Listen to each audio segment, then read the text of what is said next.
Podcast City Network. You're listening to The Brad Chandler Show.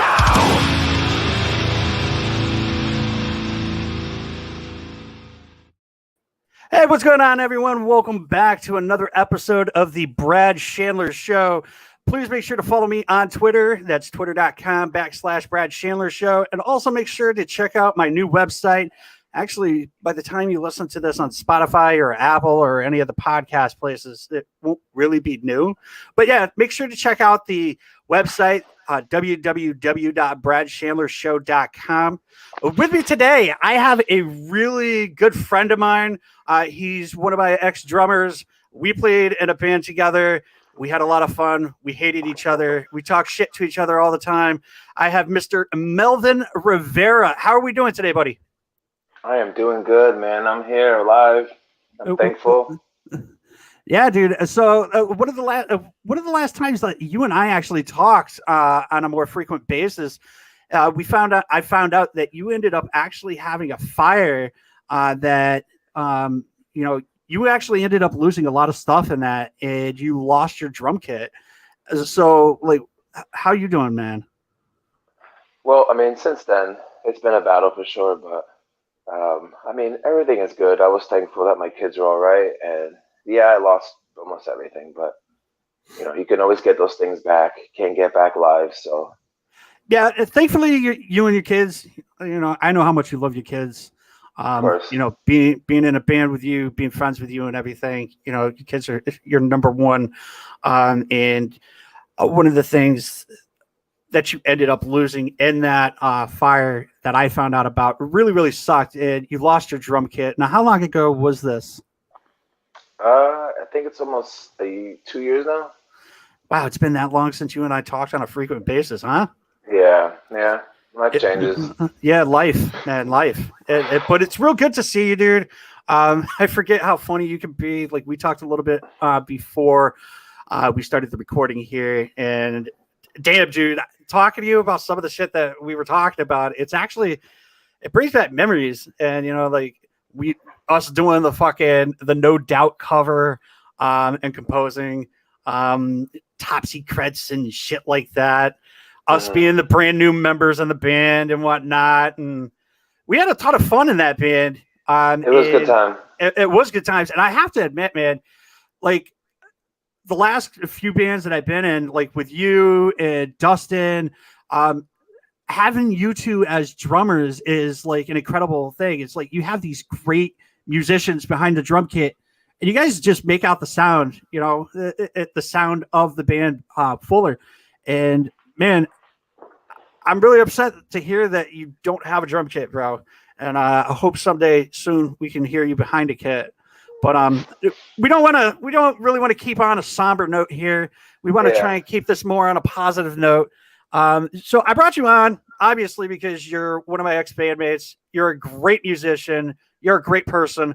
And thank you. Thank you, Melvin. Thank you. My love. I want to know, like, what got you into music? Well, it pretty much runs in my family. I think almost everybody is a musician in some sorts, whether it's brass, guitar. I think I am the only drummer, but I just grew up around it, and it's been always number one.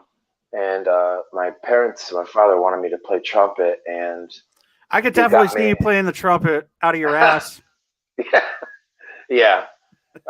He got me a trumpet, and I was trying to. He wanted me to learn it, and so I did. So I was listening to music, and then I ended up taking 2 mallets and drumming on the trumpet to the song, and he killed me because it was a very expensive trumpet.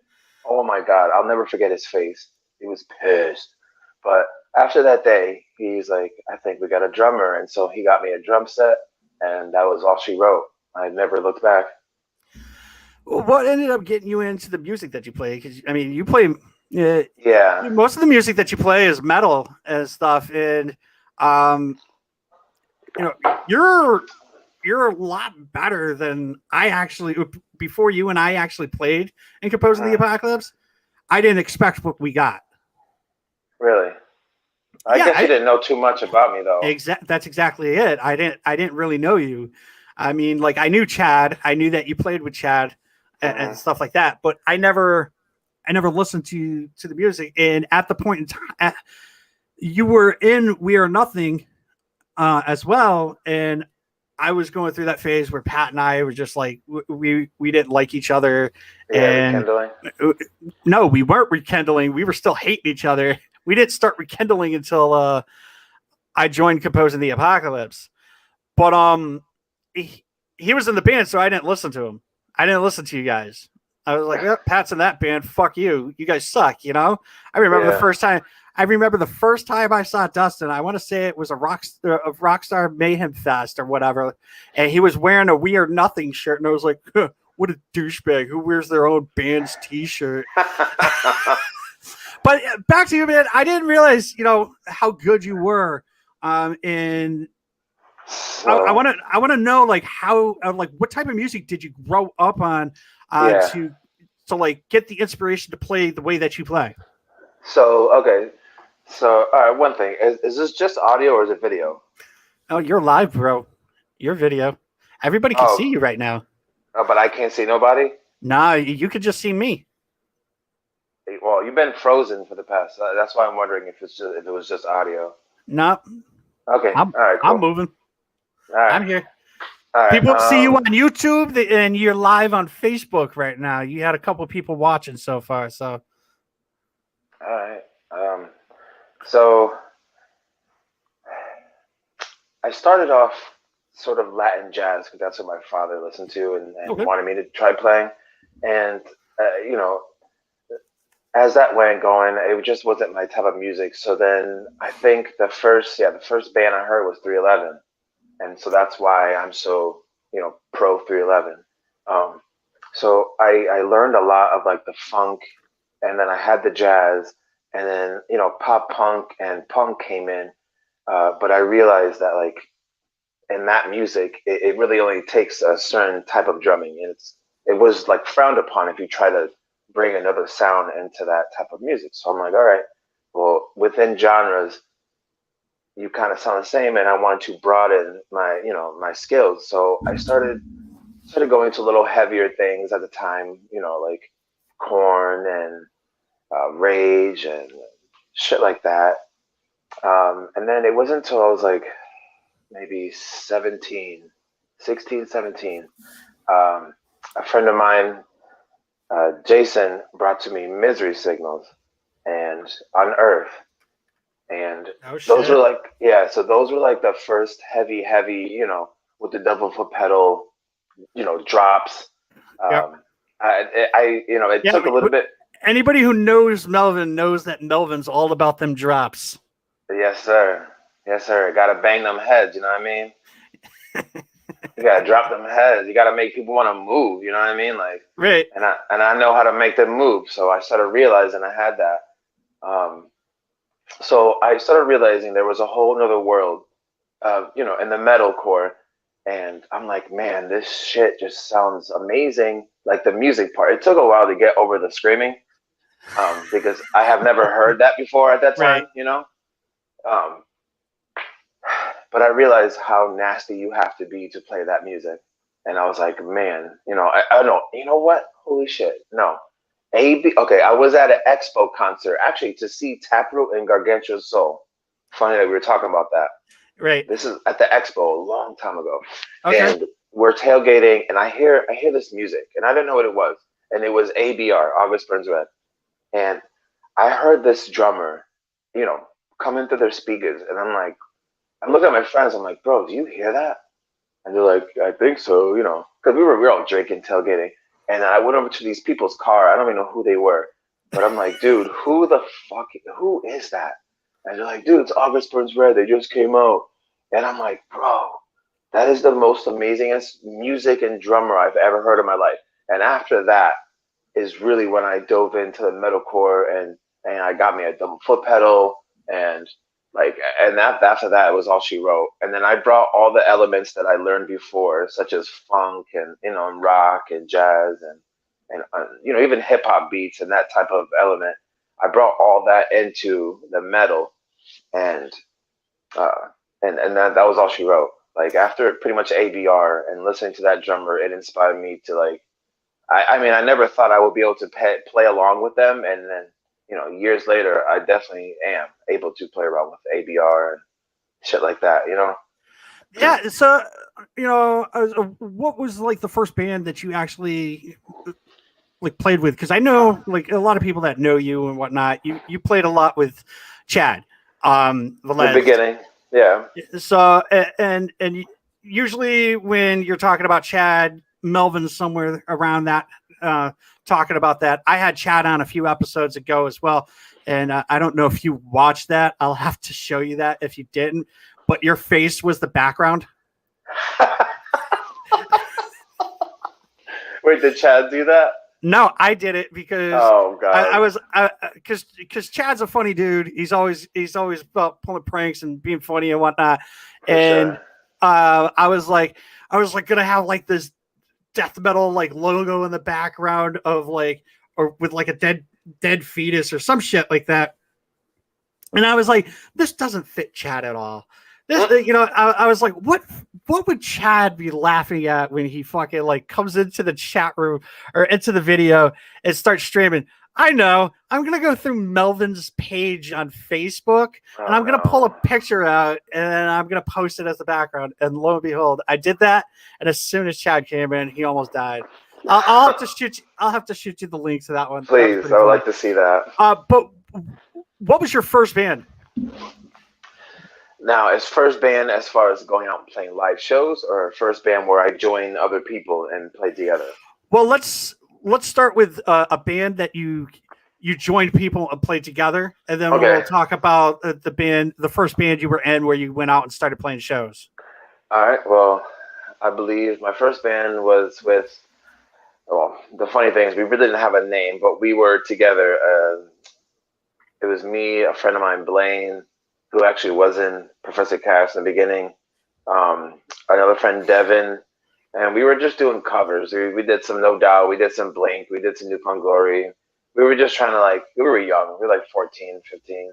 Okay. Just trying to just play with each other and see how it is playing with instruments. I mean, with other musicians, and that was something that was new to me. So, but I enjoyed it a lot, and that just kind of just fell through. And then I never stopped playing drums. I continued to get better. And then I moved to Oak Street in Manchester with my my child's mother when we were like 19. And we were having my firstborn. And Chad lived like maybe 3 houses down the street. And they realized that there was drums coming out of my house. And there was also parties at my house. And there was parties at Chad's house. And then we realized that he was down there.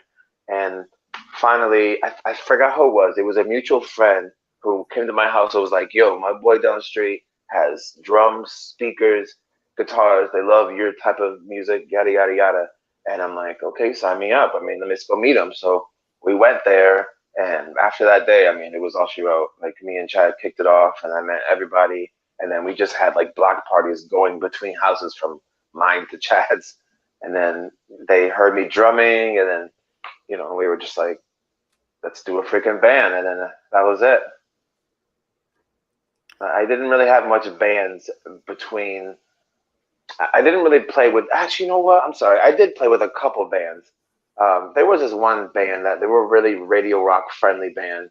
But as you know, that's not really my forte. And I was falling asleep behind the drum set. Like, it was just really simple. Like, and and I don't hate on anybody who wants to play, very simple drumming, and I call that studio drumming. AC/DC. Yeah, or honestly, any hair metal band. There was not much drumming besides a couple guys, maybe Black Sabbath drummer, Led Zeppelin drummer. Like, I mean, there wasn't nobody really special. It was all about the singer and the hair.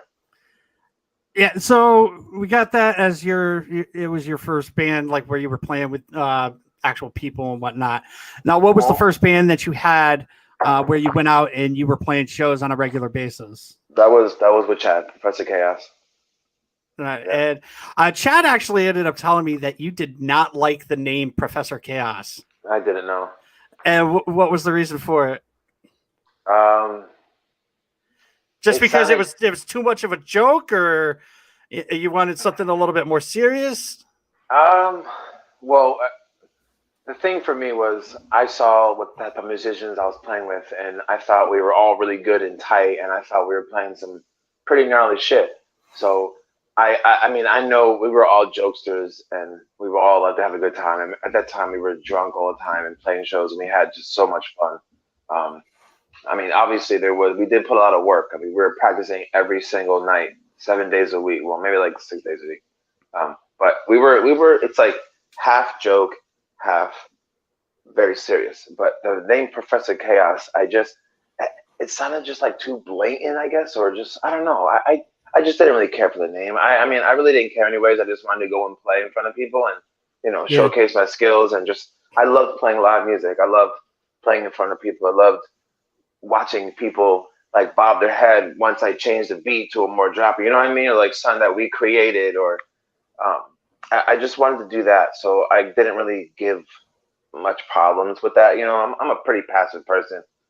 But I wasn't the biggest fan of the Professor Cast name. We did try changing it a couple times. But so, hey, I don't know if you can see it, but I posted, I'm sharing a screen right now that shows the background to what was Chad's background, like how ours is the Brad Chandler show. Can you see that or I haven't, dude, it's been your face right in front of the mic for the whole time and it has not moved once. So that's why I asked if it was video or if it was audio. All right. I'll end up having to figure that out or something a little bit later. You still there? Yeah, I'm here. I'm trying to like mess with buttons and maybe it's. Oh, don't do that. You're gonna end up doing something to where you're gonna end up leaving the chat and whatnot, and we don't want that. So I see there's a button that says leave. I know not to press that, but I see a cam button, a chat button. So with the when you started playing drums with the band and whatnot, what kind of drum set were you using? What's your preferred drum set? Well, unfortunately, the preferred drum set I wish I could have, I could not afford like $7,000. I've always loved DW drums, Orange County drums, but I had, in the beginning of that Professor Chaos, I was using Chad's Tama drum set, which was huge and nice, but it was old and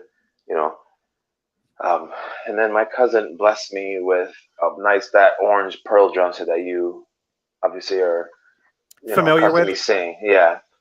And then I just built that up because my cousin got married to this nice guy named Brandon, and he was like, I'm not going to use these, and I know you really need a drum set, and yada yada. So they hooked it up. That's super fucking cool. Yeah, it was amazing. I was really happy that day. Yeah, and, dude, that was a great drum set.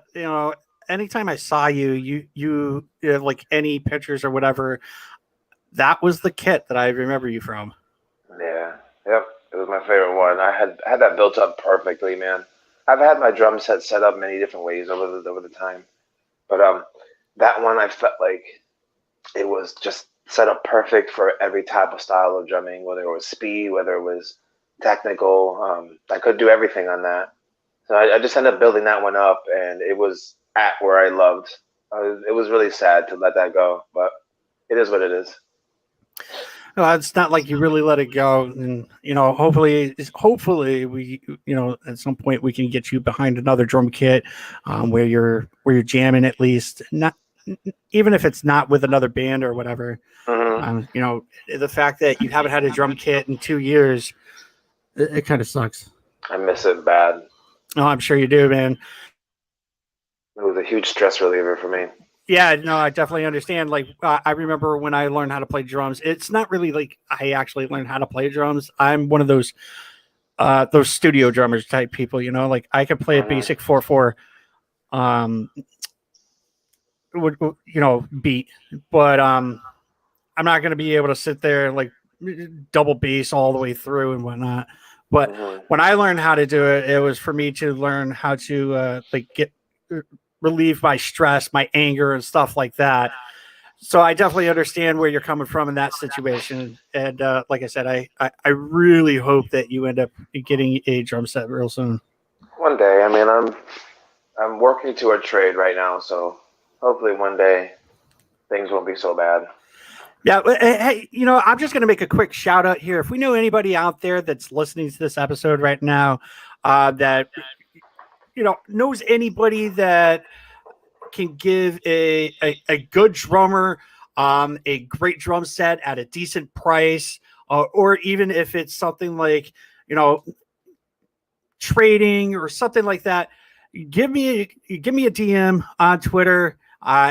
I'll be more than happy to hit up Melvin and get you guys to talk to each other so that we can get this guy behind a drum kit again, because there's no reason why a great musician like Melvin shouldn't have something, even if it's like a very simple kit or whatever. It's just something to keep him keep his chops up. But let's move on just a little bit. Like I said, I don't want to keep being somber and whatnot, as much as I love you. But we've had some great times in a band together. We've also butted heads quite a few times. I'm definitely one of those people that I like butting heads with people. As bands do, though. I mean, that's what happens. Right. But one of the coolest things that you and I did, when we joined the band Composing the Apocalypse, we joined the band together basically, and our very, very, very first show, I jokingly was like, all right, I'm going to play No Doubts, I'm Just a Girl on guitar. And everybody in the fucking band hated it except you and me. So you and I would just fucking play it after every set. And one of my favorite memories of you and I, actually, one of the coolest memories that you and I had together was the Unearthed show that we ended up playing. Oh, heavily. That was amazing. Yeah, we played that at the Fet. Hey, I got a question for you. Are you wearing headphones? I'm wearing the Bluetooth headphones. Yeah. Okay, because I can hear an echo of me through your end. Really? Yeah, it's pretty heavy too. But I mean, I've been hearing you perfect, and everything's been good. Yeah, that sucks. Maybe it was just a little too loud in your headphones. Yeah, I'll try to turn it down. Hold on. I'm not sure. But we got to play with Unearth. We played with 4/5 of the members of As I Lay Dying, Woven War. That was pretty cool. We also played with Soilwork. That was awesome. But yeah, that was sick. Yeah, I honestly think one of our best shows that we played. Do you remember that show we played with Left Hand Backwards at Backscap, where I was playing both Left Hand Backwards and composing? Yeah. Oh yeah. I think that was actually our best show. As far as like how we sounded, like how much fun it was. Like the Unearthed show was fun, but it was like, we had to get up at like fucking 7 o'clock in the morning. We had to drive an hour and a half there. We had to be there at like 9, 10 o'clock in the morning. We didn't play until 12 o'clock. And then when we stayed there the entire night, we had to drive home. It was your birthday too. So, I mean, like, I can understand you saying that was your favorite show because it was your birthday. Max Cap was definitely up there too. The only reason why I would say that's my favorite show is because that was quite an experience. You know what I mean? Right. Like, it obviously you got to sacrifice some things for shit like that, but I would say Max Cap is a close second, especially the sound. I'll never forget that sound because I was on that drum riser, and like I always loved the feeling when it was good sound from the like mic'd up when I hit that bass drum and I could just hear the whole building shake. You know what I mean? Right. Like that there was not too many other feelings that you can feel than that are amazing. I feel like I agree though. I feel like that Max Cap show was one of the best local band venues you can play at, and B, just we did something good, and the sound was good, and I feel like we were all on fire that night, and it was cool. See, I like the riser myself as like a guitarist or like anybody who's actually on the stage that's not the drummer, because I feel like as like with you, or like when I was in the band with you as the guitarist, I would be on the riser looking at you playing the guitar with you, and then like I just turn around and jump off the riser and just like I was very into the showmanship type stuff, you know. Oh yeah. But the coolest thing of that show for me was the fact that I had a wireless, and I went down into the pit, you know, the pit, like 30 people down there or whatnot. But still, no, there was more. There was more people there. There was a lot of people there. There was definitely a lot of people there. I'm talking shit right now, but you know, I went down into the pit, and then I just started like an actual pit down there, and I thought that was pretty cool. You know, that was one of my favorite things about having a fucking wireless. I gotta say, jealous.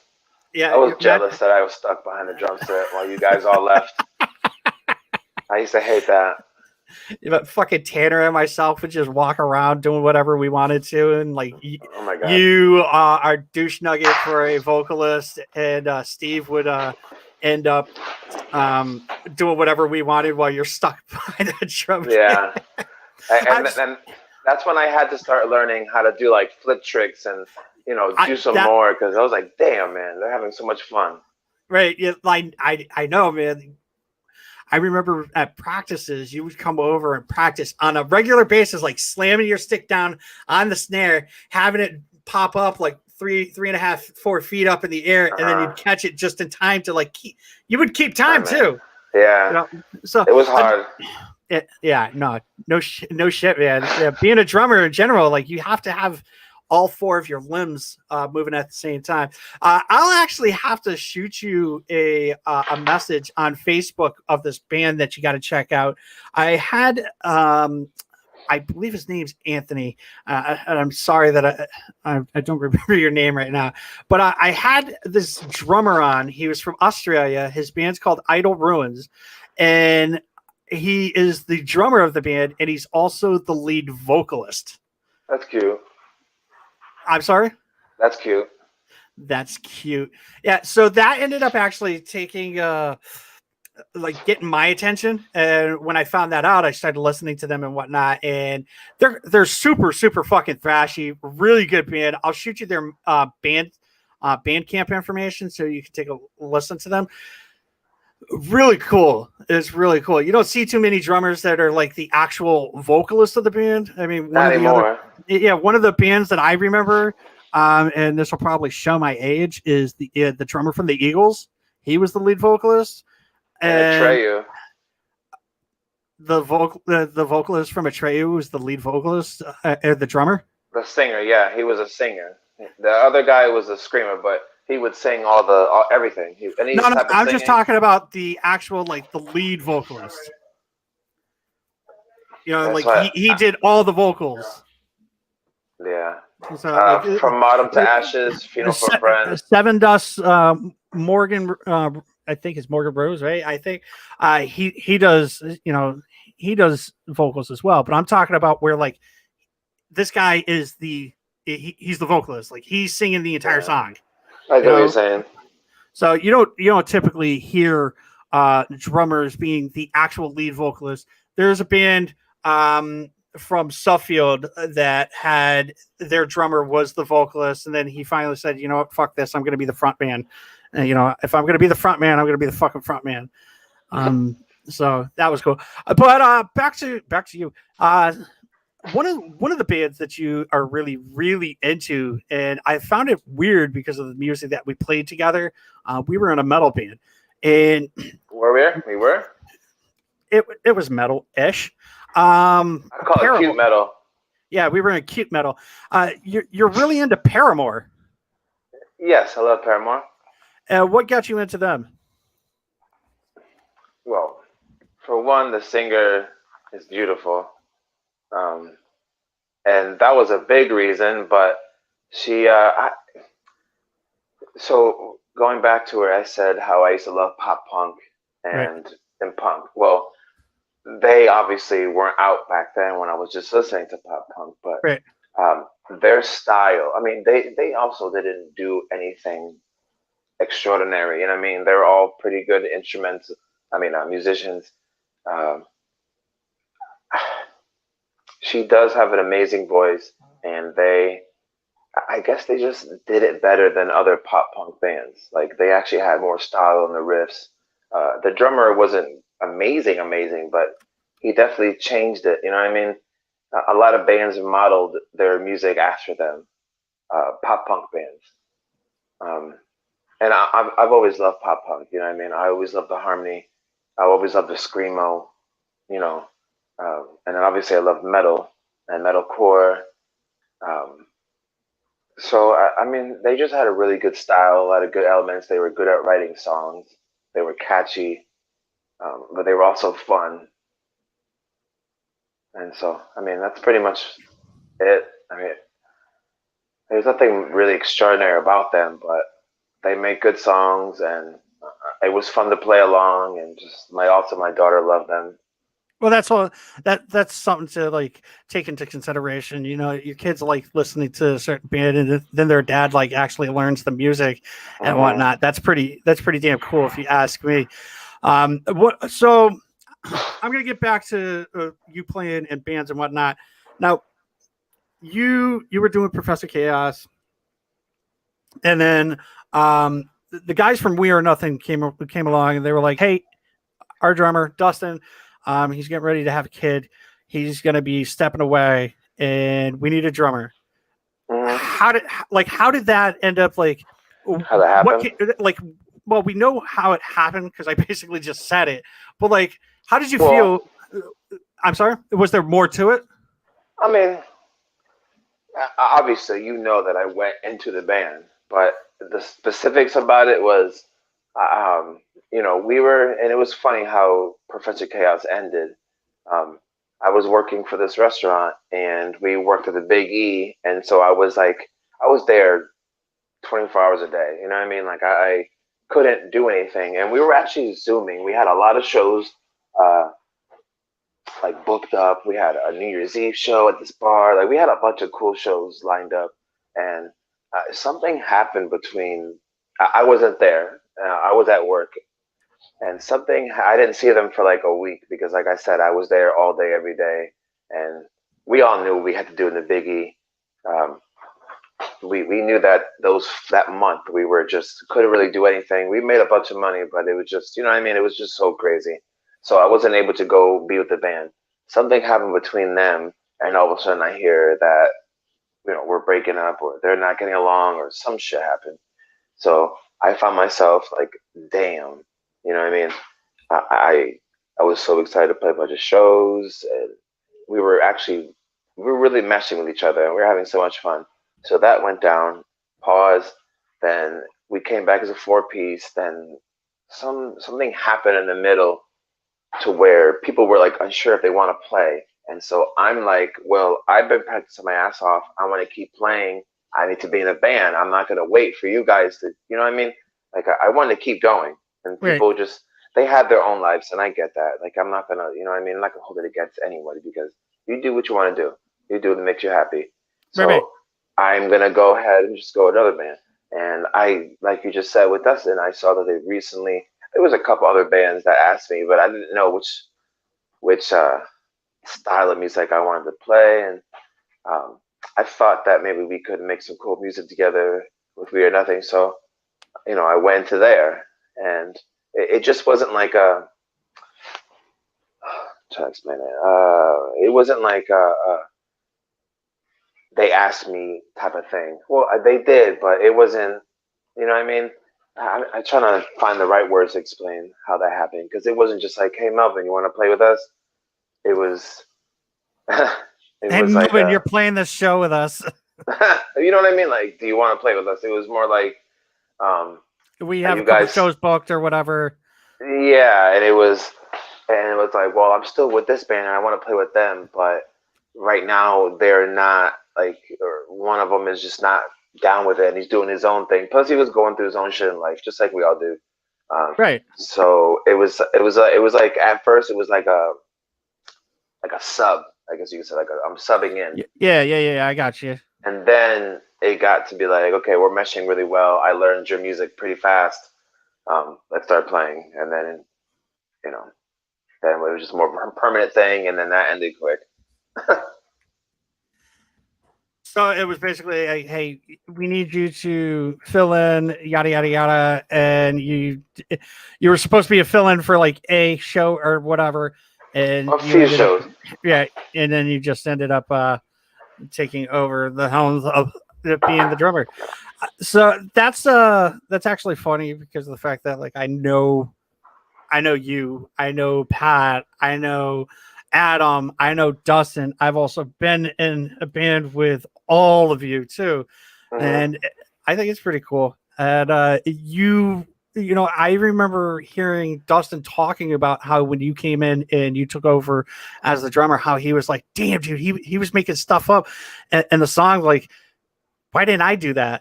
Like why didn't I do that, Phil? Because that was something that you're really like good with is taking songs that have already been written a certain way, and then you're like, well, Hmm. how can I do this better? How can I make this sound better? Yeah. How Well, can I fill this out and and make it, you know, make it my own, you know? And exactly. that's exactly what you did.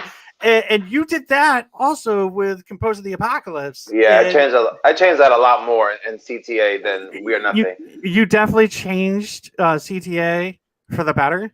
You know, like I only heard a couple songs and from the original drummer, and yeah, I'm just gonna leave it there. I really don't want to talk too badly about Composing the Apocalypse. Um, maybe we could talk about He the was good. finger He was good. He the just finger in the butthole. Do you remember that? oh yeah. I never seen Tanner move fast like that in my life. I've seen Tanner. I've seen Tanner more pissed off one time. One time outside of my finger going up his butthole. Tanner's gonna listen to this and he's gonna be like, "The fucking asshole." He liked it. You know what? He liked it. He was used to me going up there, so he was just like, you know what? And then when he felt something different go up there, he knew something was wrong.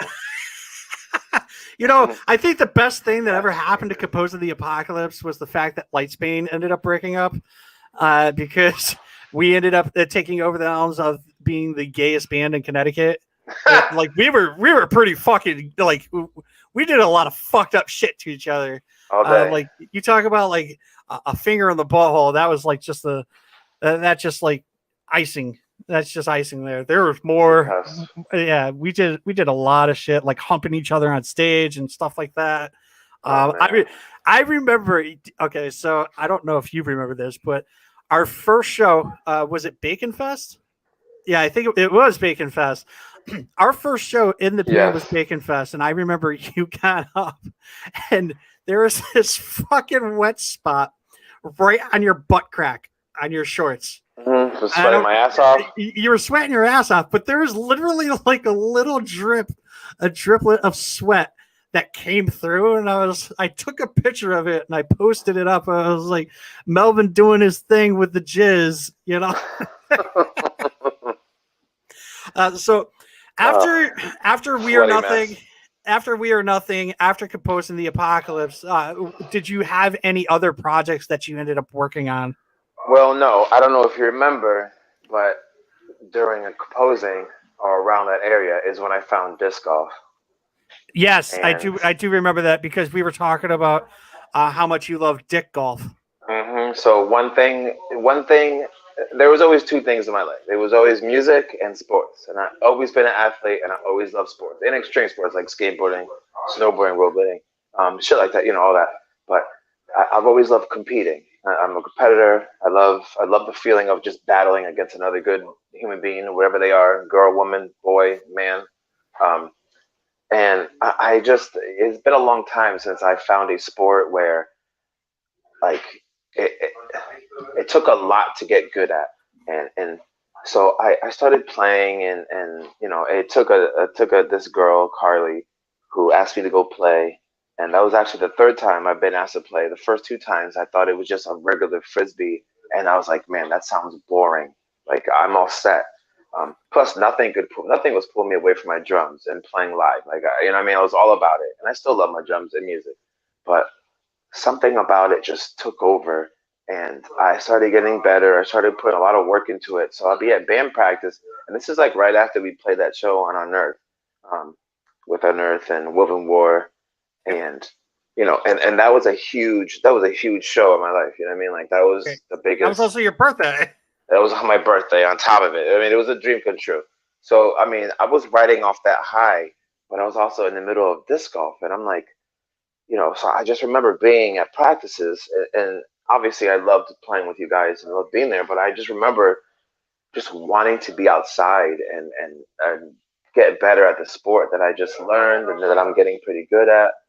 Um, so pretty much after I left you guys, and I was just like, I really want to just do this full time. I want this to be my full time thing, and I saw that there was money to be made, and there's like a whole another world. I mean, within Yeah, our I got world you. of disc golf. I mean, somebody just signed a $10 million contract for disc golf. Are you fucking kidding me? No, no, this is a real sport, and it takes a lot. It's golf. It's golf. See, I only know a handful of people that do it. I know that you do it. I know that Travis from the He just started. guitarist. Yeah, Yeah, but he said that I inspired him to go play. right, and him and I talked about it on the very first episode that I did, and it's so weird to see how fast it's grown. Oh my Like god. I have people at work that talk about it, and I'm like, Jesus Christ, man! Like when you started talking about it, it was just like dick golf. We were making fun of it, but now it's like it's becoming this thing, and I see these Well, pictures of you.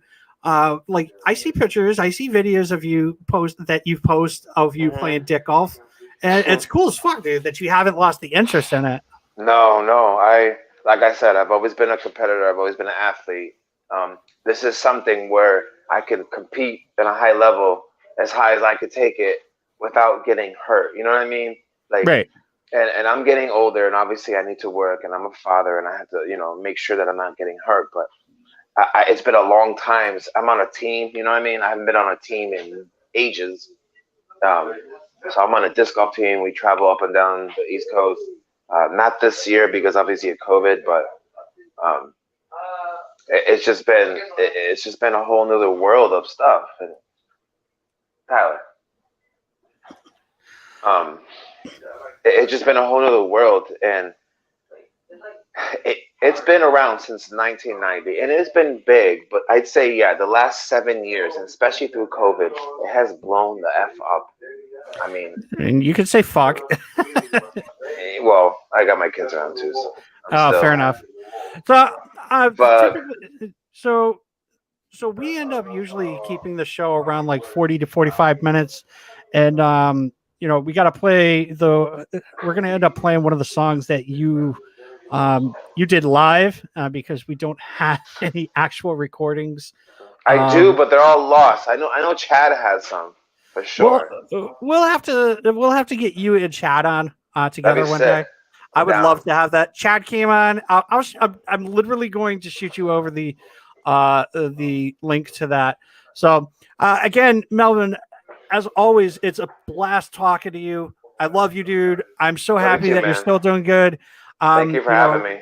Absolutely, man. I will definitely have you on in the future. Like I said, I would love to have you and Chad on. You two are just like a ball full of fucking like jokes and shit. And I miss that man too, man. I miss that man. maybe you guys can get together and throw it down in his basement or something. He's got a drum kit, and I'm sure he'll be like more than happy to Of let you course. play it. No, of So course. We talked about it. It's just he's busy and I'm busy. We just haven't found the right no, time, but yeah, I'm yeah, sure it'll exactly. happen. And again, to anybody out there that knows anyone with a drums kit that's like literally just sitting around collecting dust, not doing anything, Yes, let me know. please reach out. Let me know. Shoot me a DM or something on Twitter. Shoot me a message on Facebook. Anything like that. You can catch me on Twitter, Brad Chandler Show, and you can just look me up on Facebook, Brad Chandler, or you can send me an email, Brad Chandler. I believe it's Brad Chandler Show at BradChandlerShow.com. I don't fucking know. You can get all the information that you need to contact me at BradChandlerShow.com. So, Tanner's so hot. That's another person I really want to get on here on the show. So, we are going to listen to. I forgot what song it was. It's "They Never Saw It Coming," and it's going to be from "We Are Nothing," and it is the very first time that I'm playing a live. I'm surprised you picked one from there. A video from it came out a lot better than some of the others, in all honesty. Melvin, you know again, what? Sorry, go ahead. Go ahead, buddy. I was gonna say the ones you saw, the ones you sent me where we're at Cherry and it's me, Chad, and Seth. That was shot on a I think a S3 Galaxy phone. It actually does not sound bad at all, especially if you have speakers. It's crazy.